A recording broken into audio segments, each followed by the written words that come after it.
over to you. Cool. All right, Paul Epstein, welcome to the show, my friend. Yeah, Brett, fired up to be here. Dude, I'm fired up that you're here. So I want to jump right in, and you are the master of making better, faster decisions. How can we do that in our lives? How do we make better decisions faster? Absolutely. So that was my most recent book. And really, Brett, as you know, there's a massive problem that's around us every day around the worst decision of indecision. 100%. And I think our world, and look, myself included, I am not, as they say, write the book that you once needed.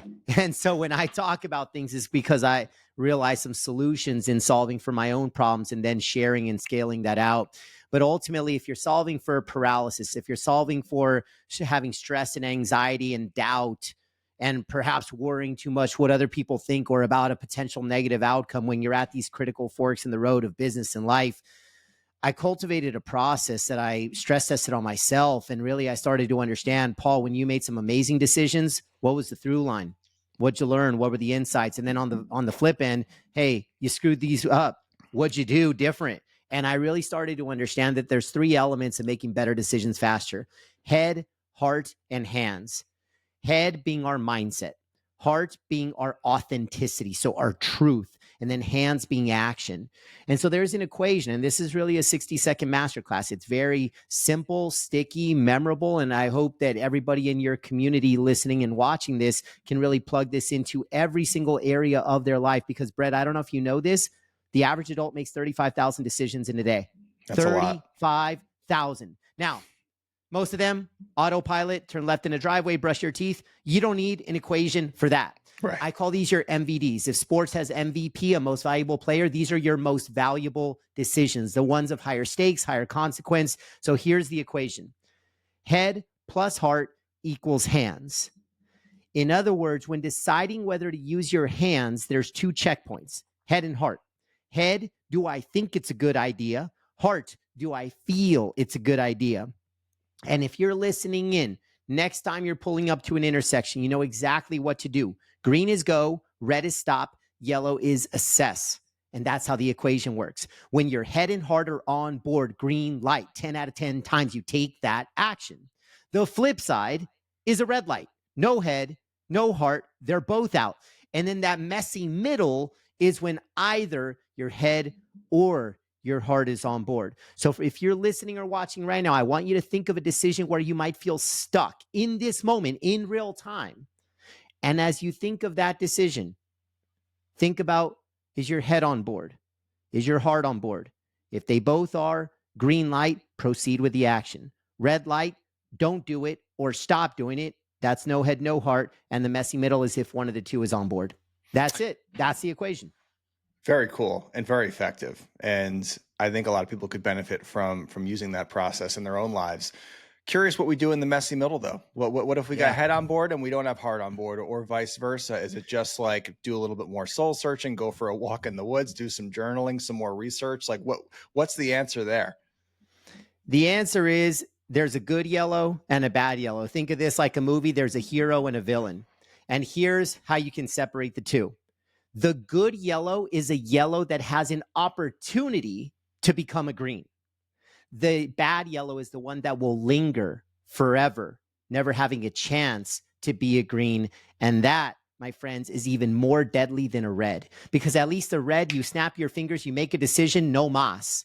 But this bad yellow, it can be months and years, and you're stuck in no man's land. And so now let's think about, and Brett, if I was to ask you, head and heart, which of the two, not saying it's easy, but which of the two over time, if we work at it, do we think we can get better at, we can improve? Like, can I improve my mindset? Can I improve my head? Or am I waking up with a new heart tomorrow? Which would you say is more probable? I would say I'm more likely to be able to improve my mindset over time.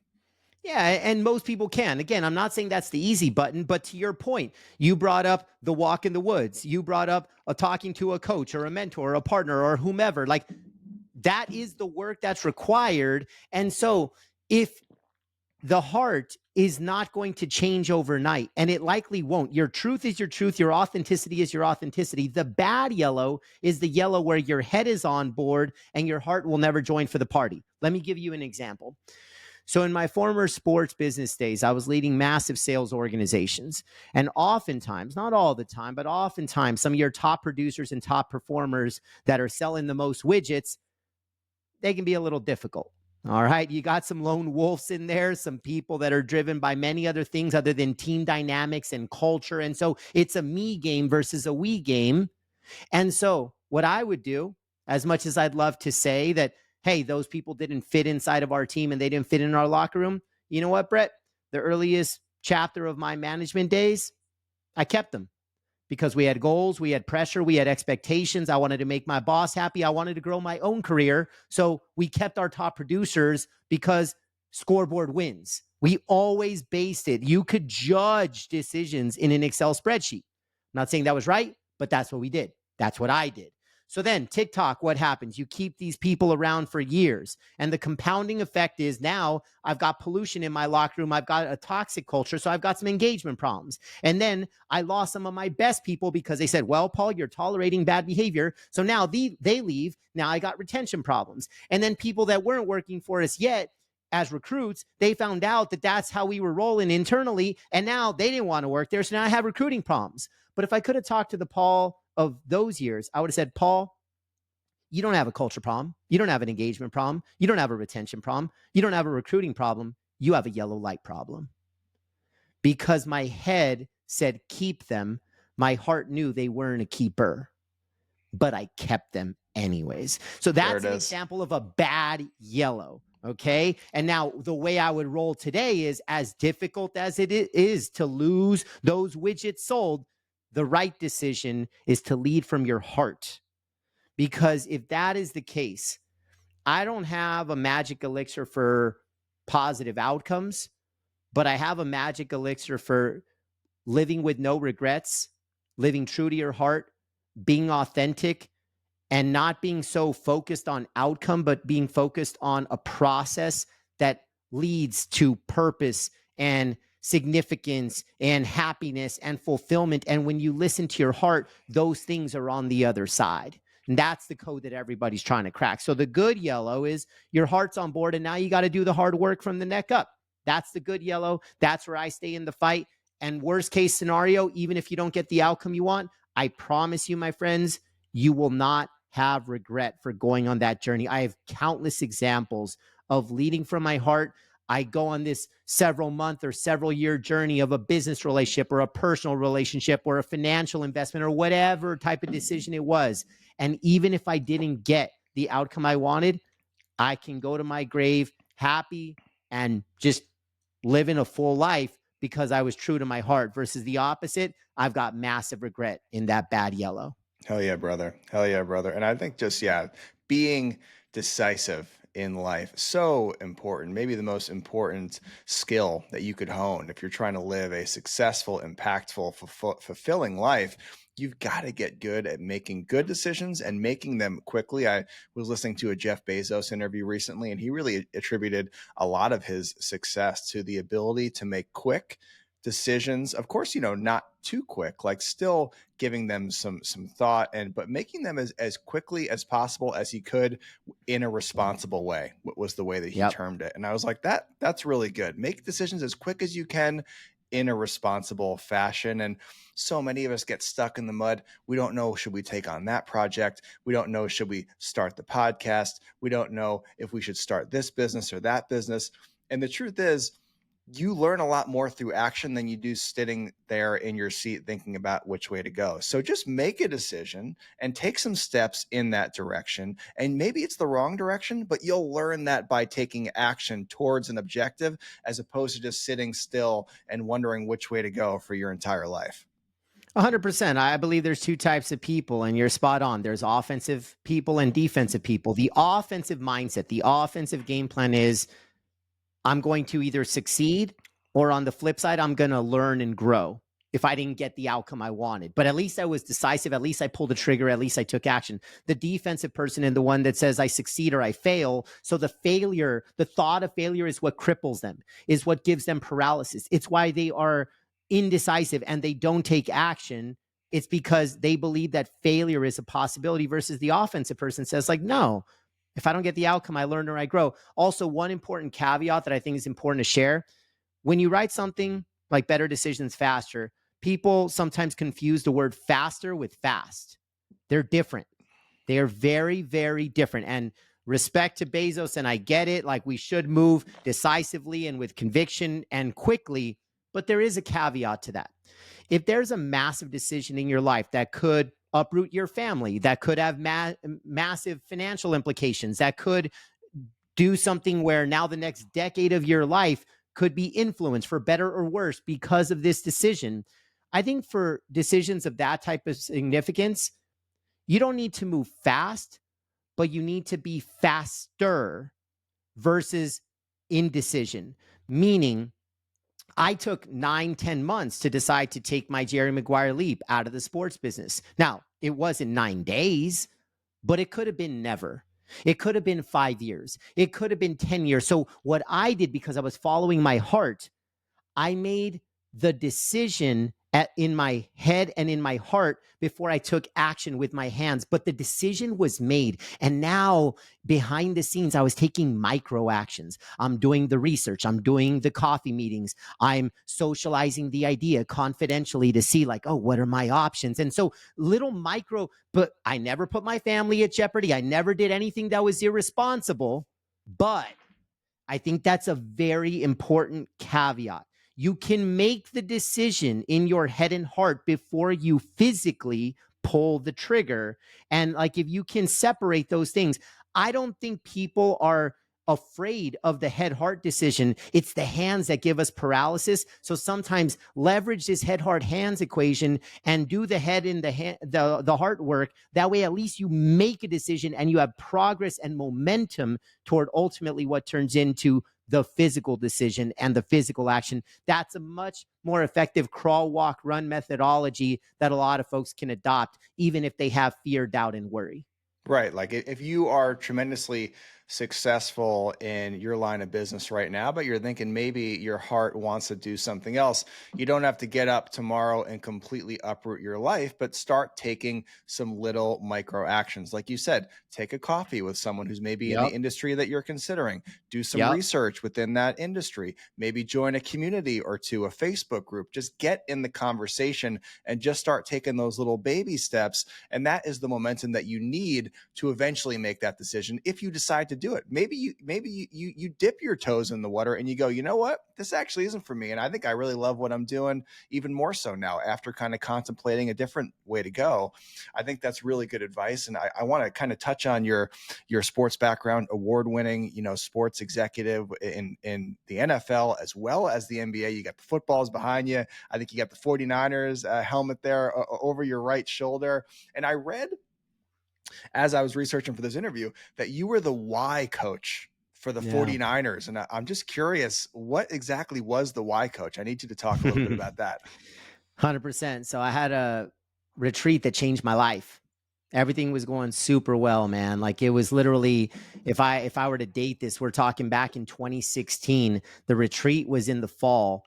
What happened in the spring, 6 months before this, got married on the field of Levi Stadium to my best friend. A month after, we hosted Super Bowl 50 at the stadium. Literally, we were at midfield getting married, and the 5-0 paint was still visible. Like it was that fresh. That was the type of life that we had. And I say that from a place of humility and just being stoked, man. Like I was a total kid in a candy store. Nothing was broken. I didn't feel like I had anything to fix. I wasn't running away from anything. But then the fall of 2016, we go to a 2-day offsite retreat, the C-suite of the 49ers, president and all of his reports. Find your why, unearth your core values. And Brett, I got obsessed. I had never done personal discovery or self-discovery work. I was busy just succeeding and winning and what I thought was growing, but it was all business. It was never self.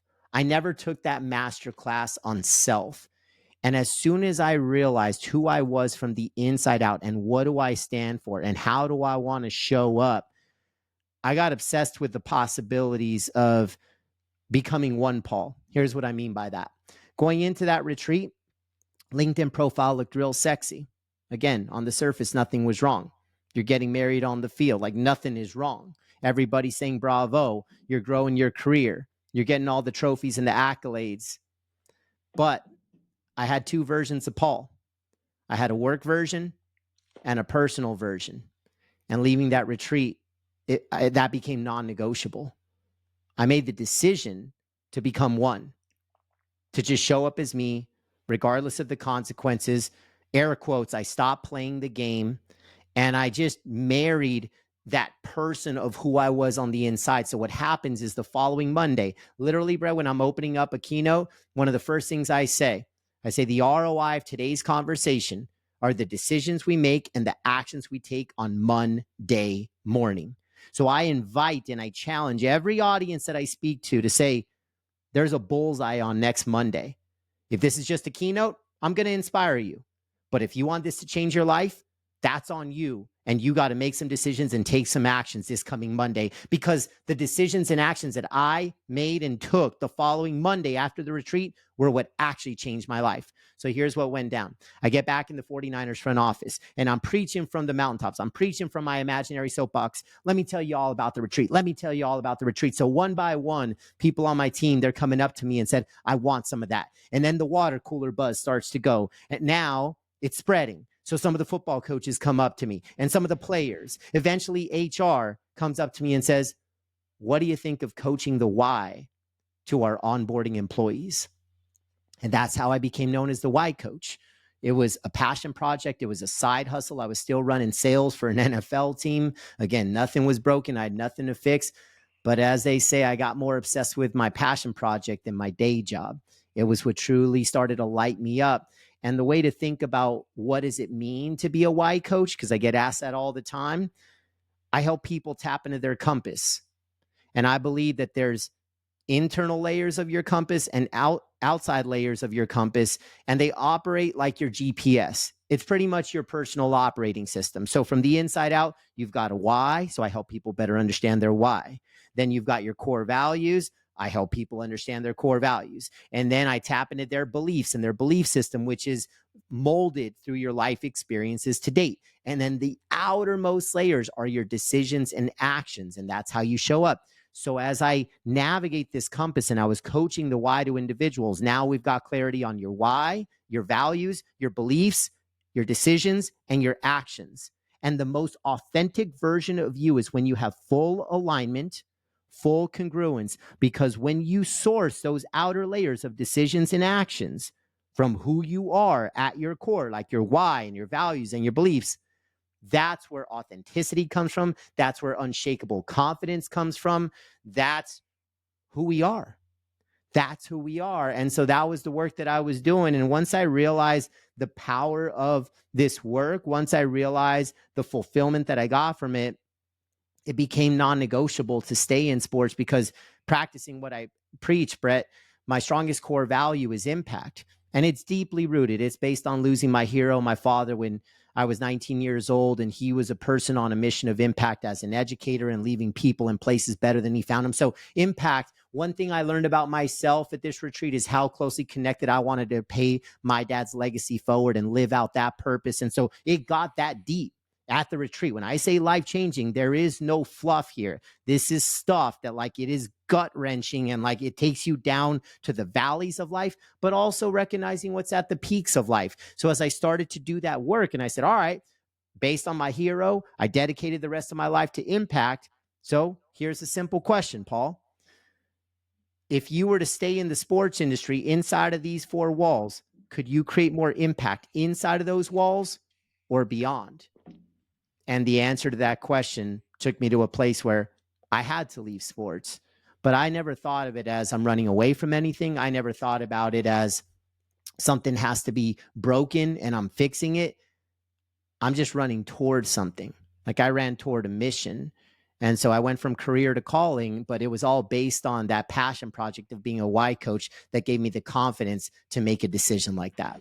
Hell yeah, brother. And I got to say, why coach for the San Francisco 49ers is probably the coolest bullet point I've ever seen on a resume. Yeah, I- it's legit, man. It's legit. And it's even cooler because to your point, people are like, what is that? Like, what do you right. there's a receivers coach, there's a head coach. Who the hell is a white? Yeah, so Oh, it's man. it's interesting, man. Truth is, though, I think everyone could use a why coach. I mean, I talk to a lot of extremely, impactful people that are really just the heroes of their own stories, and they're living full and amazing lives. And I'd say that the one through line for all of them is that they are very much in touch with and deeply connected to their why. They know why they get up early. They know why they work so hard. They know why they do all these hard things day after day.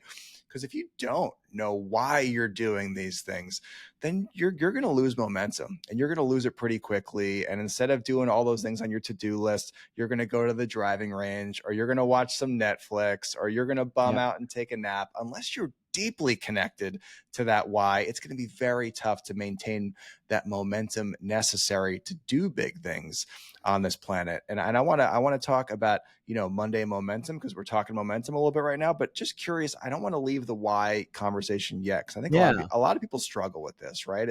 They want to have that why that lights them up inside. They want to have that why that pulls them towards their ambitions and the impact they want to have. How do we write our why? Is it a one sentence thing? Is it very simple that we're going for? Do we just get a pen and a pad out? Should we get our values in order first? Like, just kind of like, what's the Yeah, back of, sure. what's the back of the envelope process look like to get in touch with and write out our why? Absolutely. So more than happy to share full transparency, what the process looks like, whether I Mm-hmm. was coaching you or whether I'm running a workshop or whatever it is. But to your earlier point, and then I'm going to come back to the process, Mm-hmm. Brett, as we're recording this, a matter of 72 hours ago, I did the hardest thing in my life, most challenging thing in my life. And it was all based on a deeper burn of my why. What I just came off literally at the end of last week, I climbed the equivalent of Everest. I climbed 29,029 feet as a part of a challenge. A lot of folks may have heard of it. It's called 29029. Jesse Itzler and others put together 5 of these in North America. All And the one right. I did was at Mont Tremblant, right outside of Montreal. And there was a group of about 15 of us. And literally, I was staring down at the gravel, focused as hell. Day 1 was pristine and sunny, physically hard, but a beautiful day. Day 2, it felt like a monsoon. It was like it was borderline hurricane type weather. And it did it. And every single time that my body wanted to give up and quit in this climb, I had already made the commitment. They give you a red hat at the end. And I've said, there is no way I'm not getting that red hat. And by the way, I'm not even competing with anybody else. This is just me staring at the gravel, keeping the commitments that I make to myself. I talk about unshakable confidence all the time. And I think that the most confident people in the world are the ones that are the most consistent at keeping the promises that they make to themselves. So when you want to talk about a process, which we're about to get to, about your why, that's cool. But I'm telling you that what that does, it's not the why that changes your life. It's what decisions and actions you connected to. And those decisions and actions, the compounding effect, they represent your standards. And your standards are your character, and your character are your commitments. At 29029, there was a beautiful, beautiful one liner. I will never forget it. It was one of the coaches. I'm forgetting his name, but it was one of the coaches as part of the pregame ritual the night before you practically kill yourself on that mountain. And he said, here there were 15 ascents. He said, here's how your mindset's going to be after 1, after 2, after, and 2020 hindsight, he was exactly right about everything. But I remember a specific line that I immediately texted to myself. I emailed it to myself. I would tattoo it on me if I could. It said, your commitments are who you are after motivation runs dry. Okay. So it's, you have motivation, and that's where your commitments take over. Because at some point, you're not motivated to do the work. At some point, you don't want to do the work. At some point, you are inconvenienced. At some point, your body says stop. And I'm not just talking about climbing a mountain. I'm talking about even the monotony of life. But that's what keeps you going. When your motivation expires, commitment kicks in.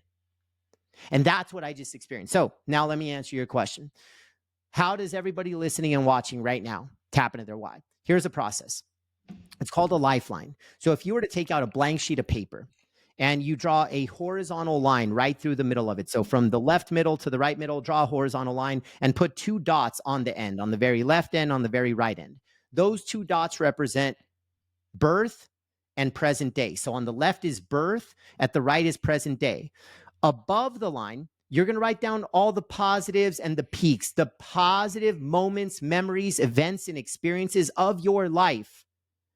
And on the bottom of the line, it's the opposite. It's the worst things that have happened, the tragedies, the crisis, the trauma, all of that. So above the line, it could be marrying your best friend. It could be being the first in your family to graduate from college. It could be getting the promotion to vice president. It could be having your first child. Whatever those most positive moments have been, you write them down, and it's chronological order. Birth is on the left side and present day is on the right side. And so you go through that chronological journey. And then on the bottom, I had things like losing my dad at 19 years old. I had things like working for a company that you clash with their values. I had things like getting fired, like all these things that are just like very negative. If you've got a lot of folks have had very rough childhood. So whatever those details are, you're going to write them down. And then you have to do this with a partner, because if you do this in solitude, the insights can't quite be pulled out of you. We are not very effective at doing this work by ourselves, myself included. So you need a partner, somebody that you trust, and you write down your own lifelines, and then you share 3 to 5 of the examples. Try to get a few from above the line, try to get a few from below the line, try to get some that are professionals, try to get some that are personal. And so you're just going back and forth and back and forth. And so 20 minutes or so, you're sharing with your partner these 3, 4, 5 stories. And what your partner is going to do that you cannot do on your own, they're going to listen for themes. They're going to try to understand what's the common thread. And it's beautiful, Brett, because what I have seen in doing this work as a coach is your best moments of life and the worst moments of life are often tied to the same theme. So let me give a very general example. Let's say that based on your life experiences to date, you believe strongly in the value of freedom. Awesome. What that means is a lot of your positive moments of life are where you felt freedom at its finest. And when your freedom was stripped, when it was taken away from you, when some life circumstance derailed your freedom, it violates your values. And so you're pissed off about it. But that's why it ended up so far below the line. It wasn't just what happened. It was the deeper meaning of why are you so pissed about it? And so if you understand what gets you out of bed, which is above the line, and what pisses you off, which is below the line, now the person's like, oh, hey, Brett, hey, Paul, you know what I heard? I'm going to give you 10 themes. And then what happens is they're going to say growth, excellence, impact, belief, authenticity, trust, and they're going to keep going. And then you're going to say, you know what? These 3, 4, 5 really resonate with me, really resonate. And those 3, 4, 5 aren't just themes. They turn out to be your core values. So as much as you ask me the process for why, a why is a statement. A why can be other people like your family, and I think that's fine. I used to have a statement. I don't use it anymore because I like to make things so sticky that I know what to do on Monday morning. And when I had a statement, it sounded like a bumper sticker. It sounded like a postcard. I didn't know what to do with it on Monday. It was too head in the clouds for me personally. But when I saw my 5 core values, I said, oh, I could attach that to a decision. I could attach that to an action. I could do this every day.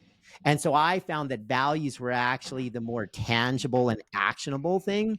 And so that's really why I just always come back. I don't do why work anymore. I talk about why, but it's all conceptual. But the values are the needle movers. The values are the game changers. And that lifeline is a process to get there. That's a tremendously impactful exercise. I'm pretty blown away by that one. I think everyone listening should take some time this week, square off in a half hour, draw that line on a piece of paper and do that, and find the through lines and share some with your partner and figure out, really what are the 4 to 5 core values that are most important to you? How do you want to show up in life? Is it integrity? Is it courage? Is it service? Maybe it's fun. It could be a variety of things. I actually did a little bit of research on your website yesterday leading up to this interview, and I did see that you had your values listed Yeah. on your website, which I really liked a lot. And I think they were growth, belief, authenticity, courage, and impact. And I think, boy, what bundle of values to really attach yourself to, and really just show up with those values in mind wherever you are. It's a powerful mindset and a powerful frame to live your life through. Yeah. And Brett, like, just to double click on not only my values, more importantly, the values of everyone that's listening and watching, is if you don't know your values, then you really don't know who you are. And if you don't know your values, you're going to show up very randomly, very inconsistently. You're going to make decisions and not know why you're making a decision. Is it because you overanalyze something? Is it because somebody told you to? Is it because it was your emotions and your feelings? Is it because you didn't want to let somebody down? The reality is there's so many reasons to make decisions or to take actions, but I never felt like I had intention. The thing that your values give you is intention. So using my values as an example, just to amplify this for everybody listening and watching, courage. My definition of courage, I don't need a Webster dictionary for this. My personal definition of courage is standing tallest when fear and risk are highest. Standing tallest when fear and risk are highest. So what that means for me, Brett, is when I feel afraid, it actually lights me up. When I feel like there's a sense of risk, it excites me. But before I knew my values, it didn't.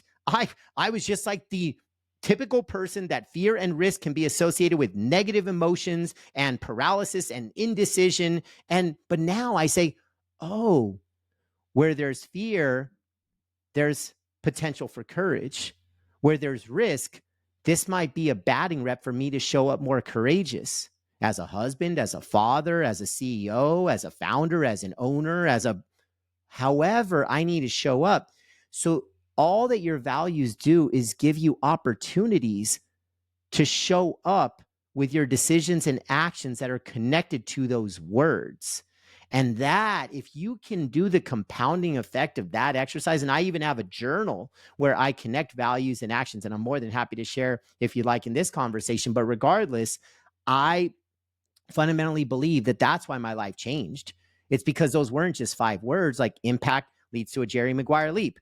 Growth takes me back to school. I said I would never go back to school, but now I enter into an executive MBA program. And guess what? A month into it, I meet my coach, the first executive coach that I ever had in my life. She changes my life.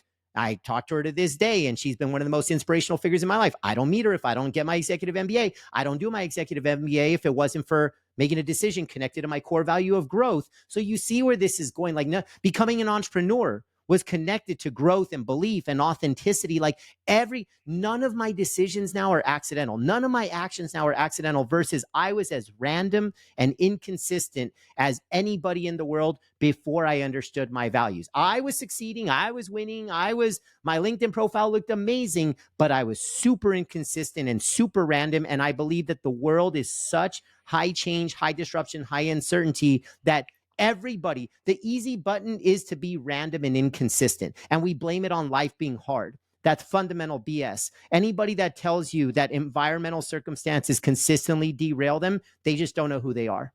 I will fundamentally tell you that is the truth. If you know who you are, a global pandemic strikes and you're like, well, damn, that sucks. That's got a lot of negative implications. Like, my industry disappeared financially, worst 2 years of life.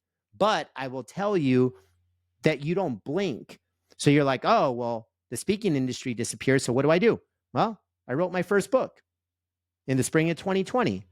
I never thought that was a silver lining. I never thought that was the opportunity, but I just realized, like, all this external stuff that happens, it's purely outside noise.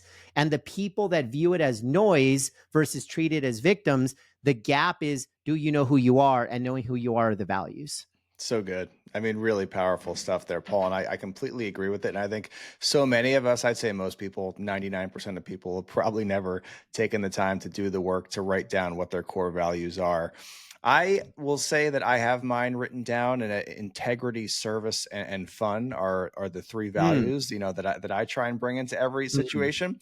But I will say there are probably periods of time, days, weeks that go by where maybe I don't look at my values or think about them enough and don't show up with them in my heart as much as I could. I'm just curious. It seems like you are just so connected to those values that you just spoke of.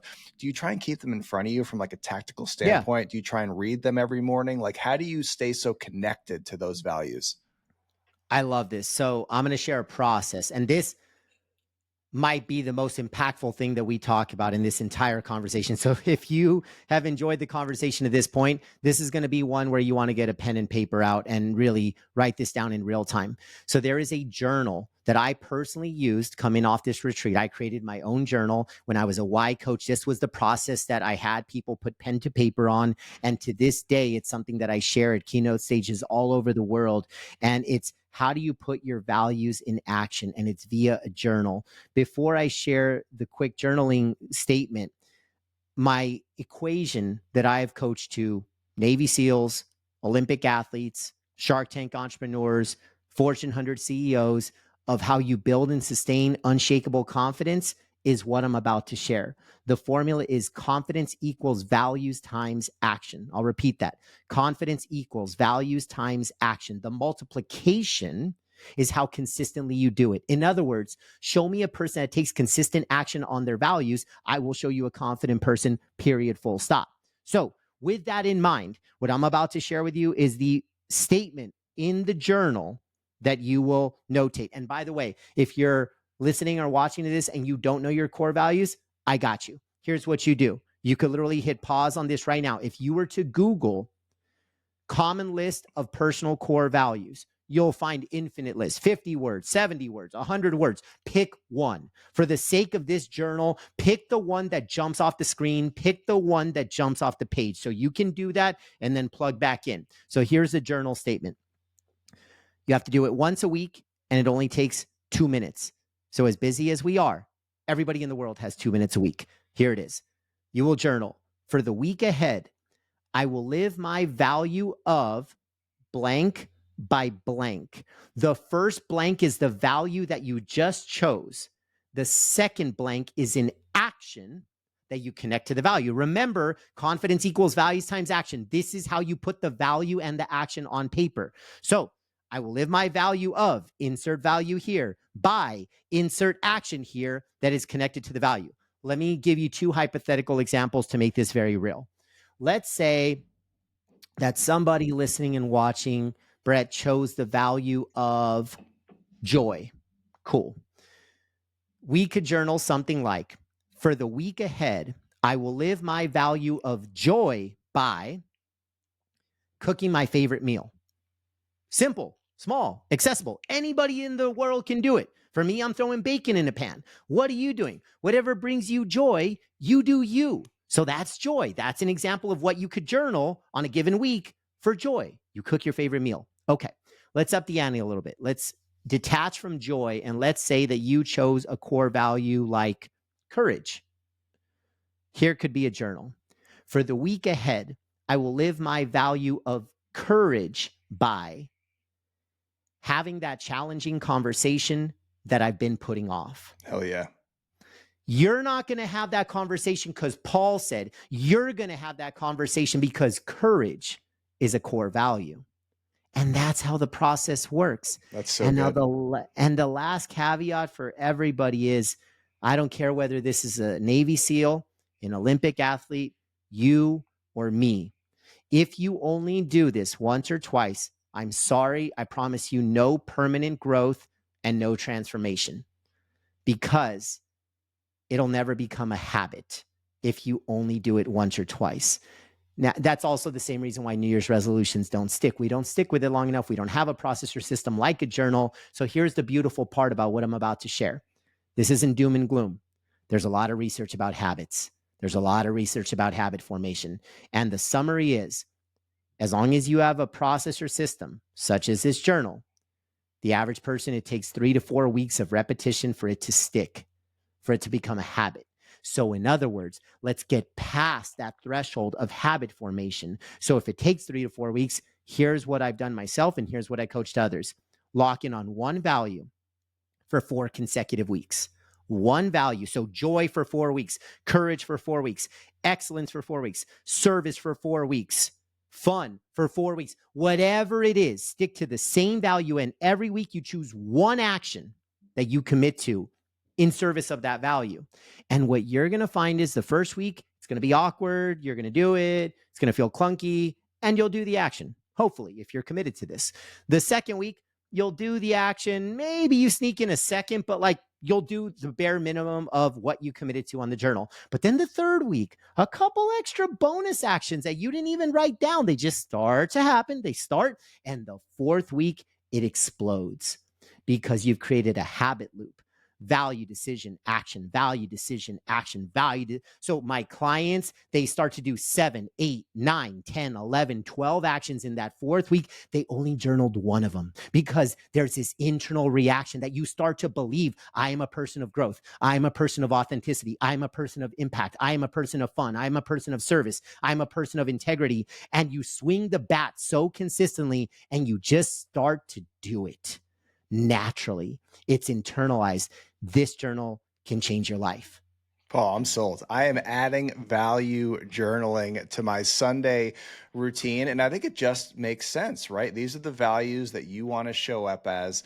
And here's the objective that pertains to that value. And then every week that you do something within that value, it's just stacking evidence. It's stacking that internal evidence that shows you and proves to you that you are a person of courage. You are a person of joy, a person of authenticity, integrity, whatever value that you choose. The more evidence we can stack, the more we're going to show up like that in our everyday life. That is awesome stuff. I want to touch on something you spoke about a little bit before that, and it is about the art, the muscle of making a plan, making a commitment to yourself on a daily basis, and then keeping that commitment. Because I think so many of us struggle with that. To me, I think success in any area of life is two things: have a plan, stick to the plan. And I think so many people never make a plan. They don't make a plan for their day. They don't make a plan for their quarter. They don't make a plan for the year. They just go wherever life blows them. So most people don't make a plan, but some people do. And some people that make plans struggle to stick to them. And I think it is really an absolutely important combination if you're trying to do big things in this world, is strengthening that muscle of making a plan and sticking to it. And I'm just kind of curious what that looks like for you. Is that just like a daily to-do list? Do you actually make promises to yourself? Like tactically, what does that look like to you, making commitments and then keeping them on a daily basis? Love this question so much, because had you asked me this 2 years ago, just like a lot of other things that I've shared, I was as random and inconsistent as the majority of people. And I said certain things, but didn't always practice what I preached. But now I have been dialed for the last year and a half, going on 2 years of this exact process. And so there's two critical components to this. And look, I'm the Win Monday guy, right? So I always get asked a question, or even on my podcast, Win Monday, my closing question is, what's one thing that we can do to win Monday? So now we have momentum to win the week. And so I'm populating a lot of responses, but this is what I do to win Monday, and it will help answer your question. Winning Monday doesn't start on Monday morning. It starts the night before. And 100 people told me to do this, and I didn't listen. Just like 100 people told me to do a gratitude journal and told me to do all these other things. And you know what? You need to be ready to make that decision and take that action. So it's still working. It's kind of like a parent telling their kid what to do, even if it's the best of advice. And then sometimes the uncle 10 years later says, do it. And they're like, oh, they start doing it. They needed the compounding effect of hearing it. And now they're just ready to take the action on it. So like all that to say, a lot of people told me to start my daily routine the day before, the night before. And I didn't until I did. And here's how it's changed my life. One, I believe that there's a certain power in going to sleep already knowing what is about to happen, because even if I'm not thinking about what I'm going to do the next day, I have peace knowing that there is no randomness in my morning. There is pure intention and I've already made the decisions and I've already decided what I'm going to act on. So I think that's one thing. Now, the next question is, so what exactly do you do in the morning? And here's a critical thing that I have done. So I'm very realistic in that, well, for one, couple caveats. A, I'm a morning guy. So I wake up at 4 a.m. religiously, Doesn't naturally. surprise Like me. that's just what I do. That's what I do. And look, as a now father of two, so 3 and change and then less than 1, even before then I was waking up at 4 a.m. The difference is that now I've got an automatic alarm at 7 a.m. and it's a human being. And so all that to be said, I know that I mean this in a good way, but I'm going to lose control over my day. I'm never going to be at 100% control once other people enter my day. For That sure. could mean a kid waking up. That could mean a spouse. That can mean overindulging in other people's emails, which is their agenda, not mine. That can be like plugging too much into tech. I am giving up control of my day when any of those other influences enter. So what it used to mean pre-kids was more about health and wellness and fitness and all of that and some work. Now it's like, let me get my 3 critical activities for my business done. Now, as an entrepreneur, as an owner, as a CEO, as a founder of Win Monday, I have 3 mission critical things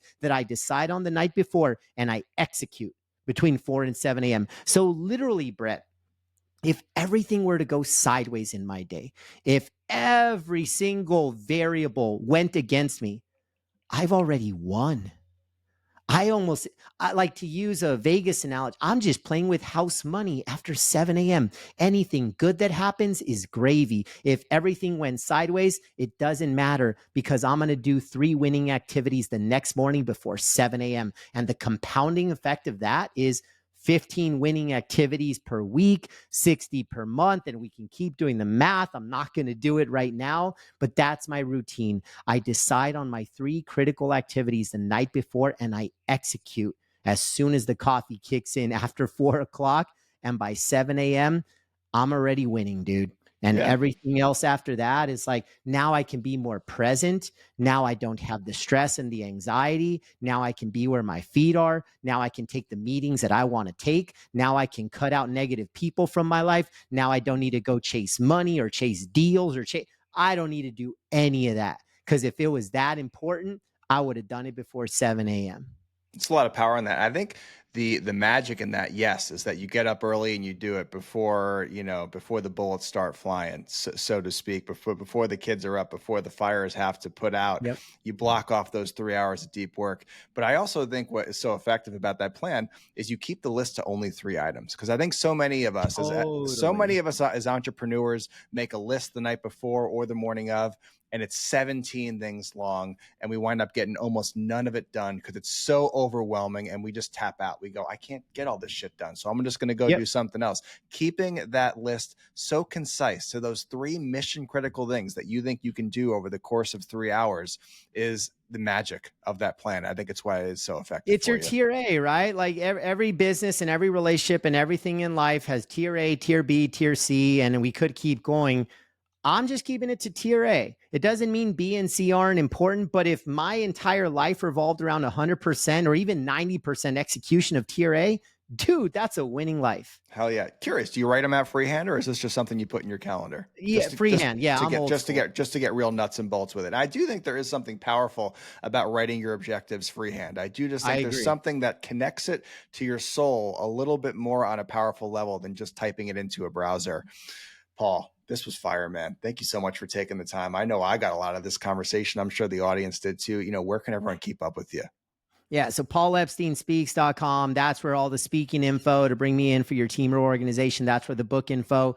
And most importantly, if you found value in today's conversation, Win Monday is really my mission. My belief is when you win Monday, you have momentum to win the rest of the week. So imagine following this podcast, you win 52 Mondays, you have momentum to win 52 weeks, you will win 12 months, you will have your most winning year yet, all because of the single decision to win Monday. And the simple place that you can keep that journey going and where I would be in your inbox every single Monday with one new way that you can win the day, head over to winmonday.win. Get in there. Winmonday.win, putting your name, putting your email. I'll see you every Monday. It's a free gift from my heart just to continue this conversation every single week, every single Monday. Paul, thank you for this conversation. Everyone get in there, get on that newsletter list, because I'm sure it'll be unbelievably valuable and it will help you win Monday. And I'm a big believer. Monday sets the tone. If you can have an A+ Monday, you're going to have an A+ week more than likely. Guys, thank you all for being with us. This has been Persistence Playbook. And this is your weekly reminder that you will feel resistance to the work that you know you should be doing this week. When you feel that resistance, lean into your why, lean into your values, and take action anyway. We'll see you next week.